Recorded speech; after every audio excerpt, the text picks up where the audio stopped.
Imagine a world where money isn't controlled by governments, but by a few powerful families.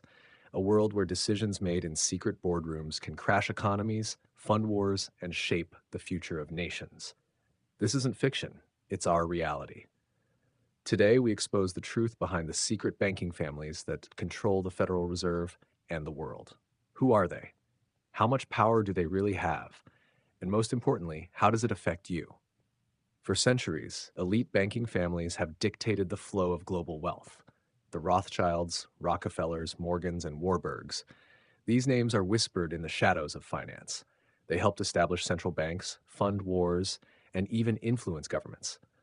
The Rothschilds once controlled the entire European banking system, while JP Morgan's influence led to the creation of the Federal Reserve itself. But how deep does their control really go? The Federal Reserve, the most powerful financial institution in the world, it decides interest rates, prints money, and can trigger recessions. But who owns it? The shocking truth is that it's not the US government. While the Fed is often seen as a government agency, it operates independently with 12 regional Federal Reserve banks privately owned by major banks. These banks are connected to the very same elite families that have controlled finance for centuries. They print the money, they control interest rates, they decide how much debt the US government can take on, and ultimately they shape the economy in ways most people don't even realize. To understand how this control works, we need to look at history. Before the creation of the Federal Reserve in 1913, the US faced frequent financial crises. The Panic of 1907 was the final trigger where JP Morgan himself stepped in to save the banking system. This event was used to justify the need for a central bank, but in reality, it centralized power into the hands of a few. When the Federal Reserve was created, it was sold to the public as a stabilizing force for the economy. But over time, it became clear that its real purpose was to manage wealth in a way that always favored the financial elite. One of the most misunderstood aspects of the Federal Reserve is the idea of ownership. Private banks hold shares in the 12 regional Federal Reserve banks. But these shares are not like typical corporate stocks. They can't be traded or sold. However, this ownership gives them significant influence over monetary policy, including the election of some of the directors of these regional banks.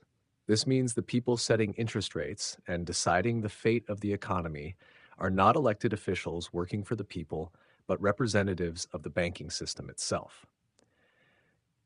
The influence of these elite banking families doesn't stop at the Federal Reserve. They control the International Monetary Fund, the World Bank, and central banks across Europe and beyond.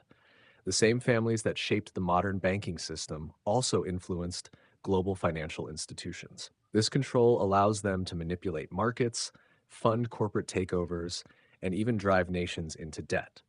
Countries that resist this system often find themselves isolated, their economies destabilized, or even facing military intervention under the guise of democracy and stability.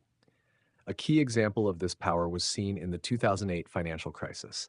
Leading up to the crisis, banks engaged in reckless lending and financial manipulation. When the system collapsed, it was everyday people who suffered, losing their homes, jobs, and savings.